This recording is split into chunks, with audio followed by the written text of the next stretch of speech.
जी एक और सवाल। विपक्ष कहता है कि ईडी सीबीआई, हालांकि बहुत पुराना सवाल है, कोई नया सवाल नहीं है, कि ईडी सीबीआई का इस्तेमाल कर करके सरकारें गिराई जा रही हैं, नए गठबंधन जोड़े जा रहे हैं, बिहार, अब झारखंड की बारी है। इन तमाम बातों, इन तमाम सवालों पर क्या टेक है आपका, क्या कहना है? नहीं, विपक्ष भले कहते होंगे पर उनके बोलने में कोई तथ्यांश नहीं है, क्योंकि कोई भी कार्रवाई जब होती है तो उसके साथ एविडेंस होता है। कहीं ना कहीं किसी ने गलतियां की, इसलिए उसको कानूनी कार्रवाई का सामना करना पड़ता है। तो हम सरकार ऐसा विंडेक्टिव नहीं है और किसी के ऊपर ऐसी कार्रवाई नहीं कर रहे।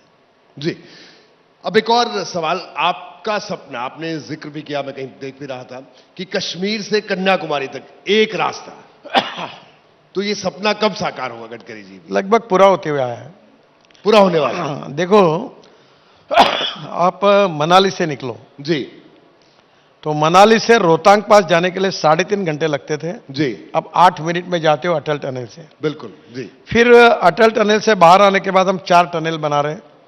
उसके बाद आओगे लद्दाख लेह, लद्दाख लेह के बाद आशिया की सबसे बड़ी टनल जी जोजिला हम बना रहे हैं, जिसका 65-70% काम हो गया। जोजिला से आप जाओगे झेड़मोर, वो भी लगभग पूरी हो गई। झेड़मोर से आएंगे श्रीनगर, श्रीनगर से जम्मू, इस पर हम 16 टनल बना रहे हैं, उसमें से 17 बन गई और वो रास्ता पूरा बन जाएगा। श्रीनगर का रिंग रोड भी बन रहा है। वहां से कटरा आने के पहले दिल्ली कटरा एक्सप्रेस हाईवे को जोड़ेंगे, तो आप डायरेक्ट अमृतसर से 4 घंटे में दिल्ली आओगे और 6 घंटे से कटरा में आओगे, 8 घंटे में श्रीनगर से आओगे। और दिल्ली आने के बाद दिल्ली मुंबई हाईवे को मिलेंगे तो सूरत पहुंच जाएंगे। ऑलरेडी दिल्ली मुंबई सूरत तक लगभग बन गया है। फिर सूरत से लेफ्ट हैंड पलट कर आप नासिक जाओगे, नासिक से अहमदनगर, अहमदनगर से सोलापुर और सोलापुर से कर्नूल, और कर्नूल से हम कन्याकुमारी, चेन्नई, बेंगलोर, मैंगलोर, हैदराबाद, कोचीन, त्रिवेंद्रम, पूरा साउथ में जाएंगे।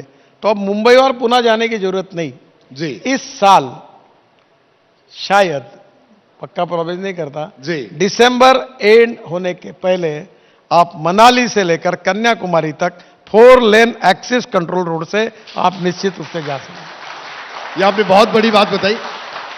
अब इसी से जुड़ा एक राजनीतिक सवाल। ये रोड तो आपने पहुंचा दिया मनाली से कन्याकुमारी तक, यानी दक्षिण तक आप पहुंच गए। बीजेपी दक्षिण में क्या 24 में पहुंच पाएगी? निश्चित पहुंचेगी। कर्नाटक के अलावा अभी तेलंगाना में, आंध्र प्रदेश में और तमिलनाडु में बहुत काम कर रहे कार्यकर्ता हमारे, मेहनत कर रहे हैं। पर हमारे आने के पहले वहां पोलराइजेशन हुआ है, तो थोड़ी कठिनाई है, पर हम लोग, मुझे विश्वास है कि आने वाले दिनों में इन राज्यों में भी बीजेपी स्ट्रांग होगी। तो अपने बूते गठबंधन के साथ देखो, साउथ में तो स्थिति है कि कुछ समय गठबंधन करना पड़ेगा, क्योंकि हम इतने ताकतवर नहीं है। कर्नाटक में ताकतवान है, पर बाकी जगह पर हमको निश्चित रूप से आगे अलाइनमेंट करनी पड़ेगी। जी, एक और सवाल नितिन जी, अगर अभी इंडिया गठबंधन की बात करते हैं, हालांकि इंडिया गठबंधन की हालत तो बिहार का जो अभी ताजा तरीन उदाहरण सामने आया उसके बाद थोड़ी कमजोर हुई है, लेकिन आप कितनी बड़ी चुनौती इंडिया गठबंधन को मानते हैं इस 2024 की लड़ाई में? मुझे लगता है 10 साल में जो काम मोदी जी के नेतृत्व में हमारे सरकार ने किया है, तो इस समय जितनी सीटें हमको मिली थी जी, इससे ज्यादा सीटें मिलेगी और हमको बहुत अच्छी मेजोरिटी मिलेगी और हम फिर से चुनकर आएंगे, ये मेरा विश्वास है। जी, आपने कहा फिर से चुन के आएंगे, फिर से चुनकर आते हैं तो अगला, जो इतने आपने कीर्तिमान गढ़े हैं, आगे का भी कोई रोड मैप, कोई ऐसी बात जो आपको लगता है अभी अधूरा रह गया, उसको पूरा करना है? देखिए, चुनकर आने के बाद फिर वो नए प्रधानमंत्री जो होंगे वो किसको क्या देंगे, उसके आधार पर फिर वो व्यक्ति जो आएंगे वो काम करेंगे। जी, लेकिन नितिन जी, ऐसा लगता है आपको कि, मुझे लगता है कि जो विभाग आपके पास है, आप सबसे लंबे वक्त तक उसमें मंत्री रहे हैं। इससे पहले शायद इतना लंबा टर्म किसी मंत्री का इस डिपार्टमेंट में नहीं रहा होगा। तो ऐसा कोई प्रोजेक्ट जो आपको लग रहा है कि नहीं, अभी वो पूरा नहीं हो पाया? यही मैं जिक्र करना चाह रहा हूं। मैं बहुत ज्यादा सोचता नहीं हूं जी, मेरा लाइफ वनडे क्रिकेट जैसा होता है। जो वनडे सामने एजेंडा होता है वो ठोकते चलते रहता हूं। आगे आगे देखो होता है क्या, जो अभी अपने हाथ में वो करो, आगे जाओ, देखेंगे आगे क्या होता है। जी, मैं बात कर रहा था वाटर टैक्सी की, मैंने बात की, मैं कहीं सुन रहा था आपने कहा कि वाटर टैक्सी भी मुंबई में जल्द आएगी। मैं जब शिपिंग मंत्री था जी, और संजय भाटिया आईएएस ऑफिसर जो थे महाराष्ट्र कैडर के, वो बीपीटी के चेयरमैन थे, तब हमने एक प्रोजेक्ट तैयार किया था कि किसी भी दिशा से आप लोग मुंबई के नए एयरपोर्ट जो नया मुंबई में बन रहा है, 17 मिनट के अंदर आप एयरपोर्ट से जा सकोगे। मैंने एक बीपीटी से एक बोट, एक रो पैक शुरू किया है। आप कभी गए वहां? जी नहीं। उसमें बस, ट्रक, कार अंदर जाती है जी। और जहां वो जाने के लिए हमको कम से कम 3 घंटे लगते हैं, वहां 22 मिनट में आप वहां अलीबाग में पहुंच जाते हैं। और फिर लोग अपनी गाड़ियां निकाल के मुंबई गोवा चले जाते हैं। 2-2, 3-3 घंटे की बचत होती है। जी। इसके अलावा अगर केदारनाथ की हम बात करें, जो रोपवे का प्रोजेक्ट है, उस पर पूरे देश भर की नजर है, तो कब तक उसके पूरा होने के आसार? बहुत कठिन प्रोजेक्ट है वो। जी। फॉरेस्ट भी है, परिस्थितियां भी कठिन है। अभी वर्क ऑर्डर दिया है। जी। जल्दी से जल्दी पूरा करने का प्रयास करेंगे, पर उसमें निश्चित नहीं बता पाऊंगा। जी। नितिन जी, जो सड़कों की अगर हम बात करें, एक बड़ी समस्या थी। जैसे अगर हम किरतपुर मनाली 4 लेन की भी बात करें, काम करने वाले ठेकेदार भाग जाते थे, और बड़ी तरह की समस्याएं, और ये समस्याएं हर तीसरे प्रदेश में हम ऐसे कई खबरें कवर करते थे। नहीं, ये तो इससे कैसे पार पाया? मैं जब मंत्री बना जी, तो 406 प्रोजेक्ट 3,85,000 के स्टॉल प्रोजेक्ट थे, बंद पड़े थे। हमारे विभाग ने काम करके हमने भारतीय बैंकों को 3 लाख करोड़ के एनपीए से बचाया। आप जो तीरथपुर की बात करें, उसके प्रॉब्लम सॉल्व हो गए जी। अब मैं जल्दी उद्घाटन के लिए, अनुराग ठाकुर से बात हुई है जी, जल्दी उद्घाटन के लिए जाऊंगा। प्रोजेक्ट लगभग टनल वगैरह पूरी होती हुई आई है, पर प्रॉब्लम आए वहां जी।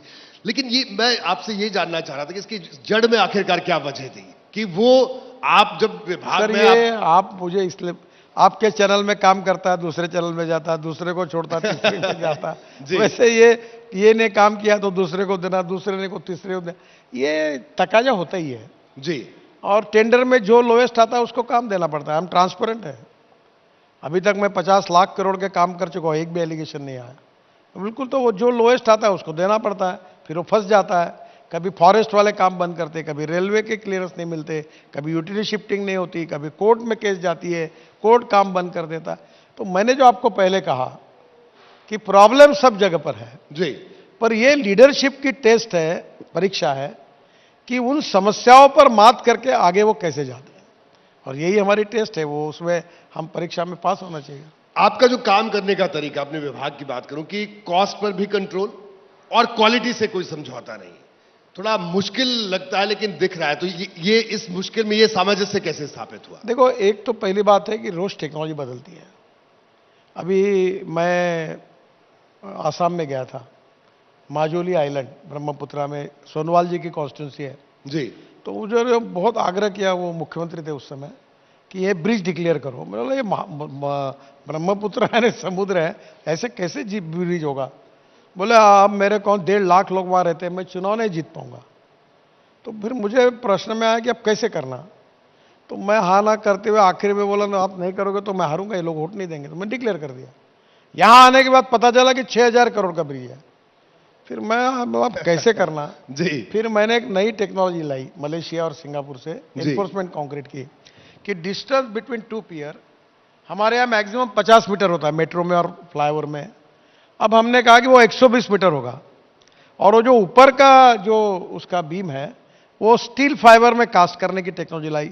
अब अनेक जगह पर हो गया, और वो ब्रिज का टेंडर निकला तो 680 करोड़ में आया। यूपी ब्रिज कारपोरेशन ने लिया, अब 40% काम हो गया। अब मैं पूना में, चेन्नई में, एक नीचे में रोड, ऊपर में ब्रिज, उसके ऊपर में ब्रिज, उसके ऊपर में मेट्रो, ऐसे बना रहा हूं। ये अभी करने वाले हैं इसको? अभी नागपुर में ऑलरेडी बनाया मैंने। नीचे में रोड है, ऊपर में ब्रिज है, और उसके ऊपर में मेट्रो। आप आइए देखने के लिए, उसको अवार्ड मिला आसिया का जी। तो नितिन जी, 24 की बात की आपने, कहा कि ठीक है, जो कई प्रोजेक्ट थे जो अभी पूरा होने वाले हैं, लेकिन ये जो पूरी यात्रा रही, अभी तक की जो यात्रा रही, इसमें ऐसा कौन सा ऐसा प्रोजेक्ट था जो आपको बहुत मुश्किल लग रहा था लेकिन वो पूरा किया? ये जरूर आपसे कोई ये किस्सा जरूर सुनना चाहेंगे। सर, ऐसा है कि मुश्किलें, it is a part and parts of the life जी। चाहे तुम्हारा व्यक्तिगत जीवन हो, सामाजिक जीवन हो, राजनीतिक जीवन हो, व्यावसायिक जीवन हो, या तुम कोई प्रोफेशन में काम करते हो, प्रश्न आते ही है। जी। मैं हंसते हुए खेलते हुए जीता हूँ, रात को रोज अच्छा फूड खाता हूँ, आनंद से रहता हूँ, और जितनी मेरी ताकत होगी उतना काम के पीछे लगकर काम करने की कोशिश करता हूँ। मैं कोई भगवान तो नहीं हूँ, कभी मुझे सफलता भी मिलती, कभी असफलता भी मिलती है। सफलता मिलती है तो मैं खुश नहीं होता, और खूब मुझे एकदम अच्छा नहीं लगता। असफलता मिलती तो मैं निराश नहीं होता। मैं समझता हूँ कि और ज़्यादा प्रयास करने की ज़रूरत है, मैं चलते रहता हूँ। मैं ये जो पहले से कहा कि फिलॉसफी ऑफ माय लाइफ जो संघ से विद्यार्थी परिषद से मिली है कि मनसा सततम स्मरणीयम, वचसा सततम वदनीयम, लोकहितम मम करणीयम।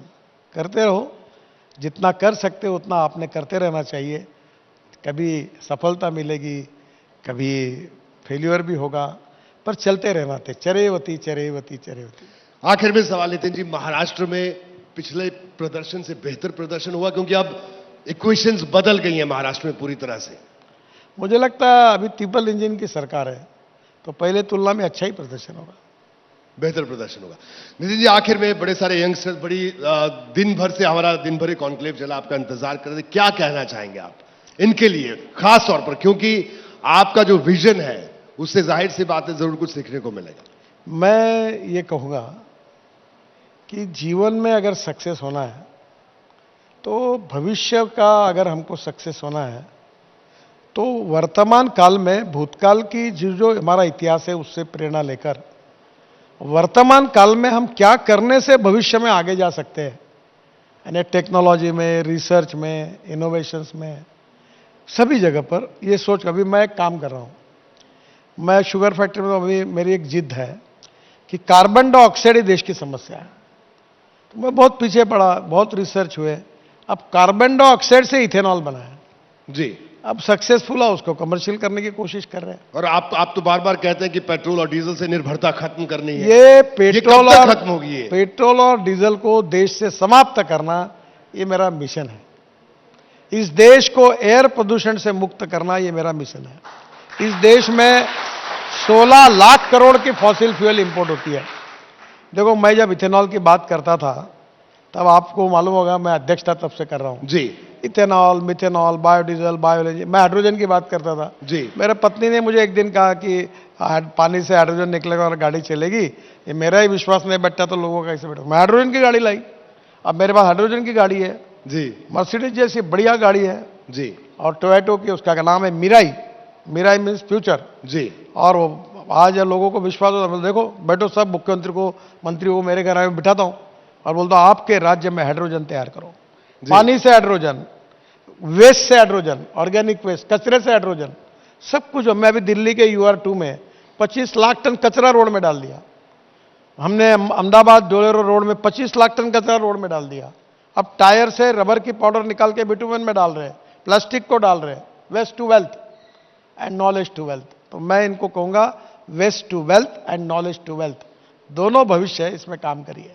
जैसे ही घड़ी का काटा दोपहर 2:30 पे आए, बबीता जी का दिल सास बहू साजिश के लिए मचल जाए।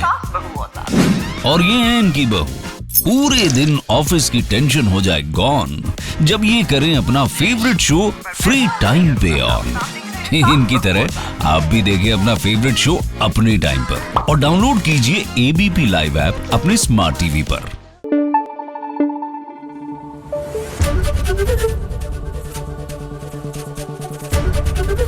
ABP न्यूज आपको रखे आगे।